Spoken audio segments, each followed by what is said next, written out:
ደግሞ አንዴ ናካቴው ከቦርሳ ውስጥ ብር ወስደዋለች እና ዝም ትያለሽ? ለምን ዝም እላታለሁ? ለምን ዝም እላታለሁ?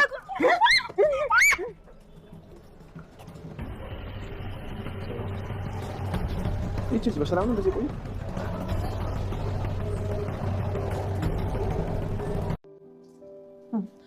እንግዲህ ደላላው ከዚህ የተሻለ ቤት ሊያገኝልን አልቻለም።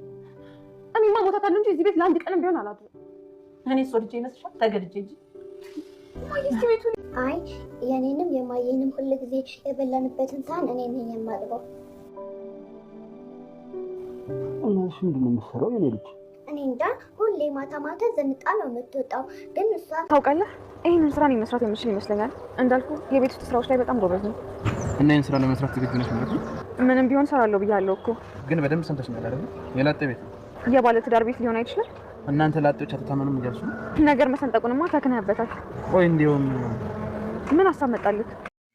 ሰላም ጤና ይስጥልኝ። ውድና የተከበራችሁ በመላው ዓለም ያላችሁ በኤሌክትሮን ድርጅቶች እግዚአብሔር ይመስገን ደህና ነኝ። ኑሐሚን ክፍል 11ን አብረን እናያለን። የባለፈው ክፍል አቶ ተሰማና ልጃቸው ኑሐሚን ቤት ለቀው ሊወጡ ሲሉ ወይዘሮ ገነትና ልጃቸው ኤደንን ይቅርታ አድርጉልኝ እያሉ ጠይቀዋቸው ነበር። እነሱም ከአሁን በኋላ ከአንተ ጋር ምንም አይነት ይቅርታ የምንባባልበት ምክንያት የለም፣ ከትልቅ ቤት ሀብት ወደ ታች መሬት ባዶ ሜዳ ጎዳና ወጥተህ ጥለናል እያሉ ኑሐሚንም እንዴት ብዙ ዓመታት አብረሽው የኖርሽ ባልሽን እንደዚህ በዚህ መልኩ ትሰናበችዋለሽ ብዬ አልጠበቅኩም ነበር ብላ እሷም መኪና እየጠበቀን ነው በቃ እንሄድ እንዳንጠብቃቸው መንገዳችን አንድ አይደለም ብላ ይወጣሉ ኑሐሚን እና አባቷ። እነሱም ከዚያ ከትልቅ ቤት ወጥተው ትንሽዬ ደሳሳ ጎጆ ተከራይተው በዛች ይገባሉ። መድኃኒት ለመግዛትም አባቴን አንጣ ከማለት እኔ ራሴ ስራ ከሰራው ይህንን ከመሳቀቅ እሸፍናለሁ እያለች ነው ኑሐሚን። ኤርሜስም ምን አይነት ስራ ነው ትፈልጊው እያለ ነበረ። ኑሐሚንም የተገኘው ስራ እሰራለሁ እያለች ነበር። ወይዘሮ ገነትና ልጃቸው ኤደን ደግሞ ይህም የመሰለ ቤት ትቼ እንዴት ወጥቼ ጎዳና እወጣለሁ እያለች ከእናቷ ጋር በፍጹም ከዚህ ቤት አልወጣም እያለች ትከራከር ነበር። ግን ደግሞ ግድ ሆነና ከዛ ቤት ወጥተው እነሱም ደሳሳ ጎጆ ገብተዋል። ኤደንም የአባቷን ቤተሰብ እንደምትፈልግ ለእናቷ ስትነገር ነበር፣ ስታስጨንቃትም ነበር። እናትየዋም አባትሽ ሞቷል ብዬ በተደጋጋሚ ነግሬሻለሁ ትላታለች።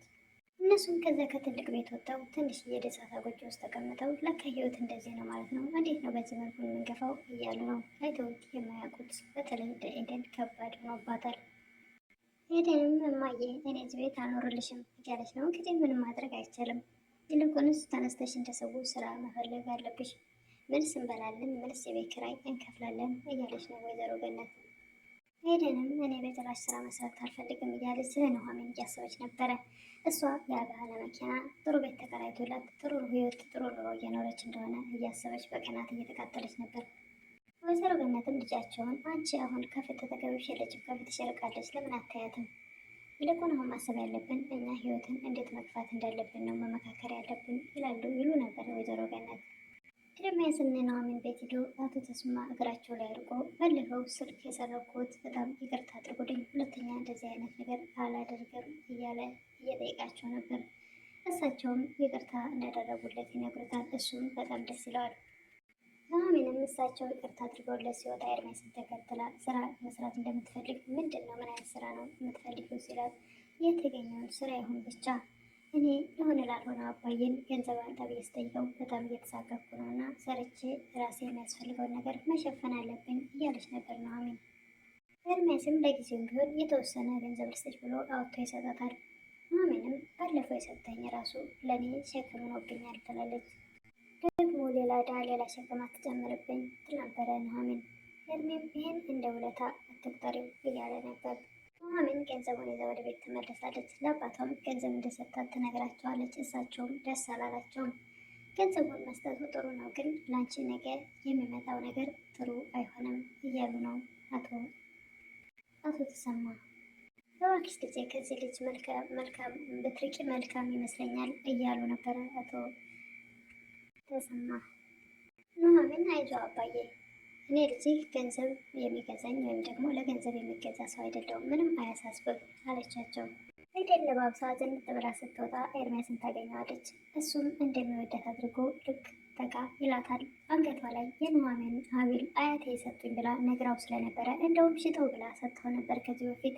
እሱ እንደውም ከመሸጥ ይልቅ የሸጥ አስመስሎ ሐብሉንና የራሱን ገንዘብ ቦርሳ ውስጥ አስገብቶላት ነበር እና ያን ስላየ ልክ እንደሚወዳት አድርጎ ጠጋ ብሎ ሐብሉን ፈቶ ይወስዳል።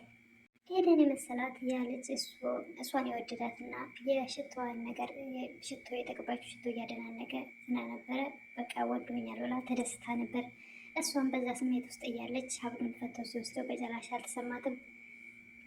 ኤደንም ባለፈው እኮ አንቺ ምንም የሚጀነጀን መልክ የለሽም ታስቀየመልሽ ብልሄ ነበረ ትላለች። አይ ያኔ ለቀልድ ያክል የተናገርኩት ነው እያለ ነበር ኤርሚያስ። ኤርሚያስም ለኑሐሚን ወስዶ ይኸው ሐብልሽ ብሎ ይሰጣታል። እንዴት ልታገኘው ቻልክ? እንዴት ልትወስድ ቻልክ? እያለች በጣም ተገርማ ትጠይቀው ነበረ። እና የት ነው ያሉት?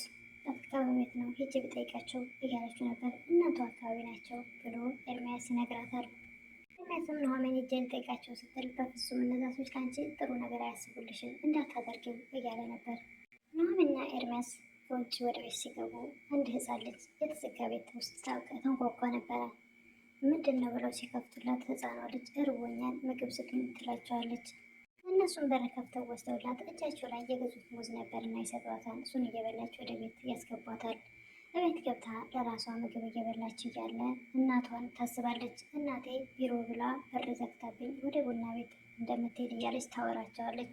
እሷም ዝንጥ ብላ ቢሮ ሄድኩ ብላ በር እየዘጋችባት ነው የምትሄደው። ህፃኑን እንደው እሺ ካላችሁኝ ለእናቴም ምግብ ብትሰጡኝ ትላለች። እናቷ ነገር ያሳስባታል። ህፃን ኑሐሚን አይዞሽ ስለ እናትሽ አያሳስብሽ እኔ ራሴ ስትመጣ እሰጣታለሁ ትላታለች። የኔ እናት እኮ ማታ ማታ የሚገባበት ቢሮ አለ እንዴ ቢሮ እያለች ነው የምትሄደው ትላለች ህፃኗ። ኑሐሚንም ማታ ቢሮ ብላ የምትሄድበት ስራ ምን እንደሆነ ስለገባት አዎ እንደዛ ነው አለ የቢሮ ስራ ማታ ብላ ነገሮችን ለመሸፋፈል ለህፃኗ ትፈልጋለች። ኑሐሚንና ኤርሚያስም ስለ ህፃኗ በጣም አሳስቧቸዋል።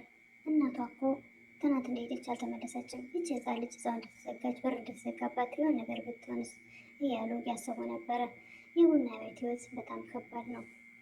የአንዳንዶቹ ህይወት እንደዚህ ነው የሚያልፈው፣ በጣም ከባድ ነው እያሉ እየተነጋገሩ ነበር ኤርሚያስና ኑሐሚን።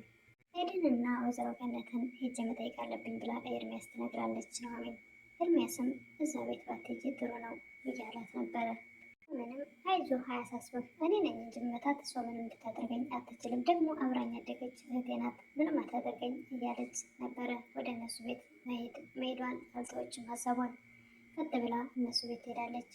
ኤደንም ተንኮሏ አያልቅምና እንደውም በፍቅር ከመቀበል ይልቅ ቤቱን ክፍት አድርጋ ሌባ እንደገባ አድርጋ ቦርሳ ውስጥ የናቷ ቦርሳ ውስጥ የነበረውን ብር ወደ ኪሷ አድርጋ ልክ ልብሶቿን በትትና አድርጋ ነበር የጠበቀቻት።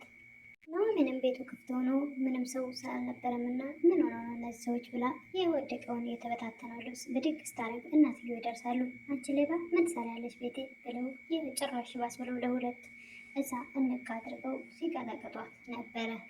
ወይዘሮ ገነት ያሰቡት ቦርሳቸውን ሲወጥ ገንዘቡ ስለሌለ አንቺ ነሽ የወሰድሽው ብለው ኑሐሚንን እንደ ሌባ ሊያደርጓት ይፈልጋሉ። ግን ነገር ግን ልጃቸው ናት ኑሐሚንን እናትየው ሌባ እንድትል ኬሷ ውስጥ ያስገባቸው።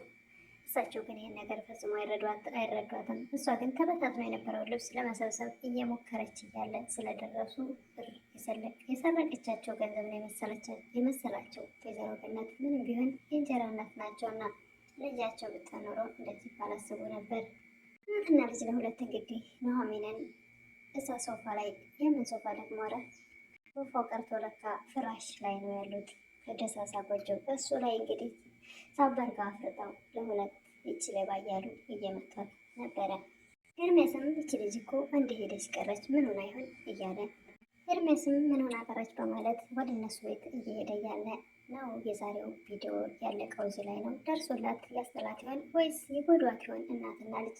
እናትየውም ልጇ ገንዘቡን መውሰዱን ስላላወቀች ሌባ እያለች ስላሰበች እንግዲህ ይጎዷታል ወይስ ቶሎ ይደርስላታል ኤርሚያስ? እሱን በቀጣይ የምናይ ይሆናል። እስከዛው መልካም ቆይታ። የምታበረታቱ እህቶች ምስጋና ከልብ ነው።